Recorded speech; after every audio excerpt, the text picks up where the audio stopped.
Hi there, how you doing? Spreading my love and awareness. So today we're going to be talking about bipolar disorder in women, men, children, teenagers, as well as natural treatments or natural remedies which can treat bipolar disorder. Now that your piercing has healed, you are so ready to explore the world of jewelry. I got your back. Start with BodyCandy.com. Use my promo code Michelle Mutangadura 25 so that you can get 25% off of any jewelry of your choice.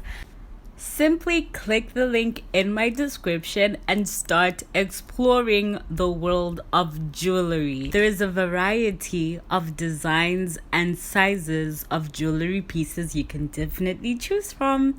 Happy body modification. Bye. So before I begin, if you haven't watched part 1 of bipolar disorder, you should definitely watch it, because in part 2, I may say something that you might not then understand because you didn't watch the first one. So I'll put the first one somewhere over here so you can just click on that. So both women and men face symptoms that are alike, but then the difference is the intensity and how long a certain symptom may last. So that's what can differentiate bipolar disorder in a woman and bipolar disorder in men. So I'll start with the woman. So for a woman, bipolar disorder can be diagnosed in her 20s or her late 30s.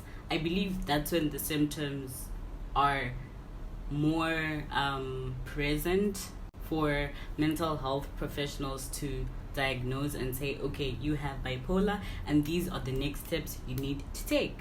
So with women, we happen to experience more depressive episodes than manic episodes. So the manic episodes are only present mildly, but depression, hits a whole lot more than mania. Women also experience just about 4 or more episodes of mania and depression within a year.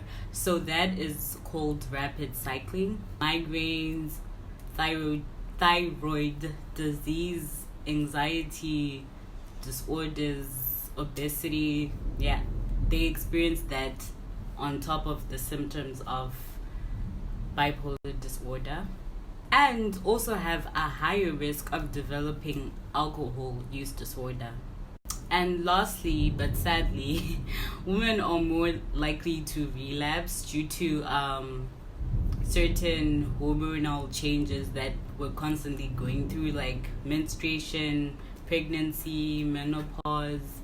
So that puts you at a higher risk of relapsing.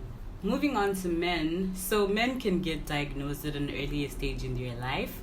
Then also they happen to experience more manic episodes than depression or hypomanic episodes. And men are more likely to have substance abuse issues.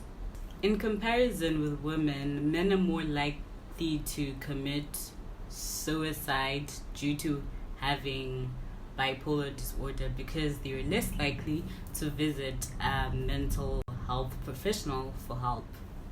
Then for bipolar disorder in children, it is way harder to diagnose because the things that children do and the way that children behave, sometimes it won't exactly fall into like the symptoms checklist for bipolar disorder, and then also they display some symptoms of ADHD, so that makes it even harder to diagnose because it might be bipolar or not ADHD. So it's just hard to diagnose it when it's in children.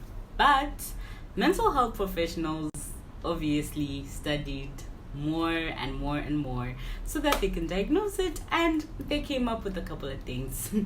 So ADHD stands for Attention Deficit Hyperactive Disorder, and I'll talk about it some other time. So in the future, it's definitely gonna be somewhere over here on this exact video for those that wouldn't have watched this video when it aired.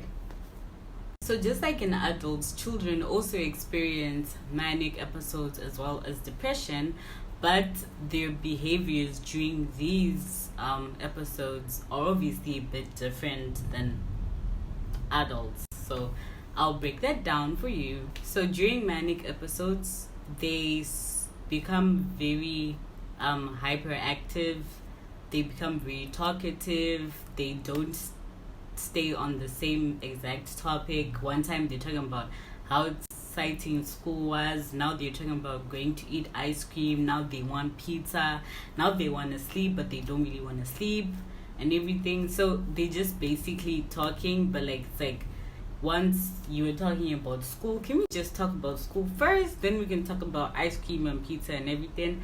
So yeah, that's one thing that children go through under manic episodes.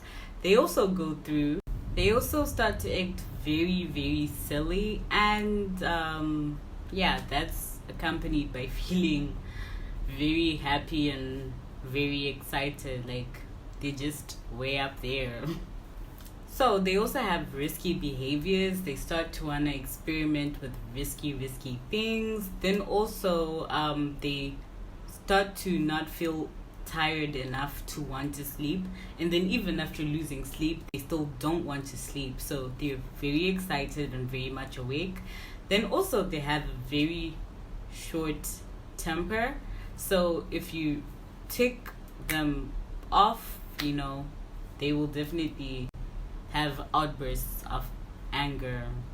So yeah, you should look out for these signs in your children, because also children go through mental health disorders, in which adults do, but of course it differs a bit here and there. So yeah, so after they experience manic episodes, they also go through depression. So with depression in children, you should look out for whether they're eating too much or too less than the usual, whether they're sleeping too much or too less than the usual, whether they are looking all gloomy and they're moping around and just feeling sad. Then also they may start to talk about suicide or death or negative things. That's when you know that your child is actually depressed. And also they begin to lose interest in the things that they've always liked, or the things that they would always scream for. So for example, they like watching the Powerpuff Girls, and then you play it and they are not giving, they just like whatever. That's when you know that your child is depressed. So if you're already seeing these signs in your children, you should definitely take them to a child mental health professional, or maybe their doctor, just to check them out and everything. Then when you finally, I'm assuming that all your children have doctors, so take your child to their doctor, and with your doctor you should start to note down your child's behaviors, because it's really gonna be hard to diagnose a child of a mental health disorder. But if you document everything and if you write things down, it becomes easier for the mental health professional to know exactly what's going on in your child. And the diagnosis will definitely come with time, because you need to observe these behaviors. Moving on to bipolar disorder in teenagers. So teenagers have manic episodes as well as depression. So with manic episodes, look out for these type of behaviors. So teenagers begin to, first of all, they are overly excited, they're overjoyed, they're so happy. They start to engage in substance use. They start to want to be sexually active, or if they're already sexually active, they begin to be more sexually active than usual. Then also they don't feel very tired, they sleep less and not feel tired still, and sleepless and not feel tired. still.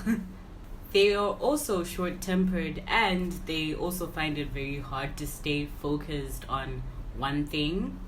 Then with depression in teenagers, they sleep too little or sleep too much. They eat too little or eat too much. Then they also start to have thoughts of death or thoughts of suicide. They withdraw from their friends. They withdraw from their social activities.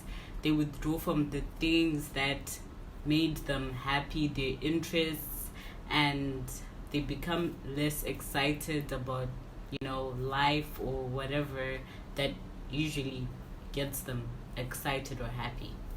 Moving on to the natural remedies to assist or to treat bipolar disorders. So I have come up with 3, but there are a whole lot more than 3, so you can, check the other natural remedies out. But then the 3 I'm going to mention are the top 3, and I guess the easiest, more accessible, and, more, I don't want to use the word realistic, but yeah, I'll go with realistic. So the first one is fish oil. So fish oil and fish have they have like 2 out of 3 of the main omega-3 amino acids. So now the thing with these amino acids is that they affect chemicals within your brain which are associated with the mood changes and moods in general. So they affect that area of your brain in a positive way. Like your moods become more manageable, and you'll have a healthier mood switch, and more control over your moods than usual. So yeah, eat lots of fish or buy fish oil. But then there's also the supplements, the fish oil supplements or whatever. But then the thing with those is there's a lot of side effects, so I wouldn't recommend anything that has side effects because that's not cool. So yeah. So the second natural remedy will be calming techniques. So calming techniques such as meditation, yoga, acupuncture, and massage therapy. That was the 4th one. So now the thing with these calming techniques is they don't get rid of it. They don't get rid of bipolar disorder, but then they help you manage everything a lot more. Like, you will have control over your emotions. The symptoms will be less showy and all of that stuff. So yeah, I would recommend the calming therapies as well, the calming techniques. So the third natural remedy is lifestyle changes. You would have to change your sleep cycle, make it more regular, and you can't change your cycles. You'll have to maintain the exact same healthy sleeping cycle. Then number 2 is regular exercises, which will at least help you be healthier physically, and they also increase your metabolism and everything, so at least your brain will function well, and it'll be up to speed. And then the last lifestyle change you'll have to make is your diet. So you'll definitely have to have a healthier diet, incorporate fish and things with omega-3 fatty acids. Correction, fatty acids, not amino acids. Sorry about that. So yeah, those are the natural remedies. And if you need help, remember, just contact the mental health professionals. They are not scary, and they're easy people to talk to. When I become one, I would recommend myself, but I don't have a certificate yet, so but I'm definitely recommending myself for the future. But if you need a friend, you can just like talk to me. I'll drop my Instagram details and everything. Hey there, you made it till the end. Thank you so much for watching. Don't forget to subscribe, like, and turn on that notification bell. Please turn that notification bell on so that I don't have to keep texting or, doing all the extra stuff I do so that people can watch my videos. So yeah, definitely turn the bell on. Then, if you haven't downloaded my mobile game, which I made by myself, you should definitely download it. The link, I will drop it down below. And if you're a fan of jewelry and you're a body modifier like me, you should definitely buy jewelry using my promo code, which will get you 25% off. Bye.